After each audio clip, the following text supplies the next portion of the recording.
3 estados e o Distrito Federal registraram em março o maior número de mortes por Covid-19 desde o início da pandemia. Foi o mês mais letal para o país.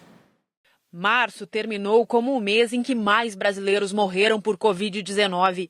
O número de óbitos, 66 mil, foi o dobro do registrado em julho do ano passado. Até então, o mês mais letal da pandemia.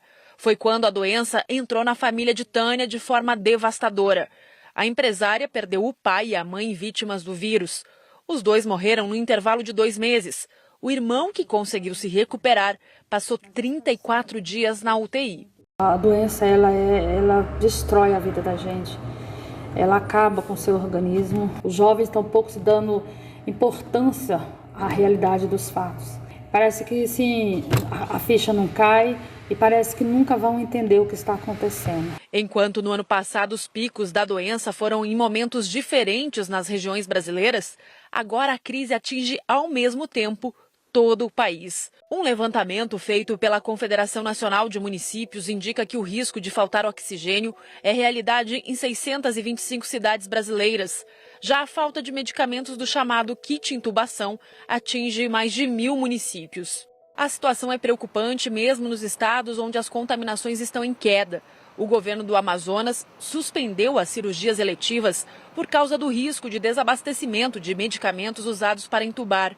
O Amazonas também decidiu que não vai mais receber pacientes de outros estados. Em Minas Gerais, com os necrotérios lotados, corpos de vítimas da Covid-19 ficaram expostos em frente à sala de emergência de uma unidade de pronto atendimento de Belo Horizonte. A prefeitura da cidade disse que trabalha de forma ininterrupta para atender todos os pacientes, mas muitos casos têm resultado em óbitos. O Distrito Federal sofre com a superlotação de hospitais. A ocupação dos leitos de unidades públicas é de 93%. Nos hospitais privados, chega a 97%. A lista de pacientes esperando um leito passa de 300. Apesar dos números, o comércio e as atividades não essenciais voltaram a funcionar. A Justiça havia determinado novo fechamento, mas a decisão foi derrubada no Tribunal de Justiça do Distrito Federal. Pesquisadores alertam que o contágio pode aumentar ainda mais no país com o feriado da Páscoa, quando as famílias costumam se reunir. Por isso, a Fiocruz lançou uma cartilha com algumas orientações, como limitar o número de convidados para haver distância mínima de 2 metros entre eles, evitar música alta para que as pessoas não precisem gritar e, com isso, expelir gotículas que podem contaminar quem estiver próximo, dar preferência a locais abertos e evitar fila quando os convidados forem se servir.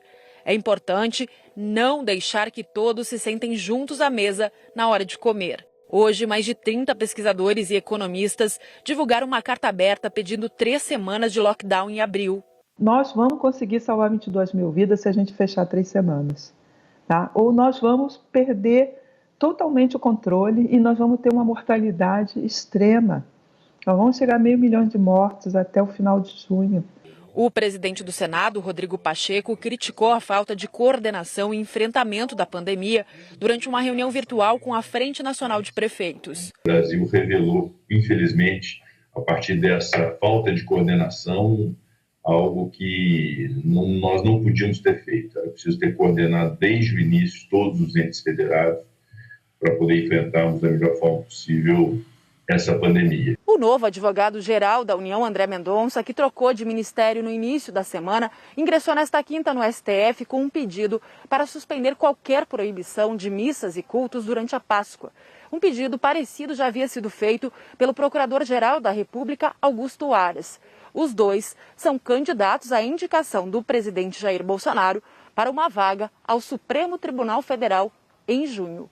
A solicitação de André Mendonça ao STF acontece um dia depois de o ministro da Saúde repetir o apelo para que as pessoas não se aglomerem na Páscoa. Apesar do pedido de urgência, não há prazo para o Supremo se manifestar.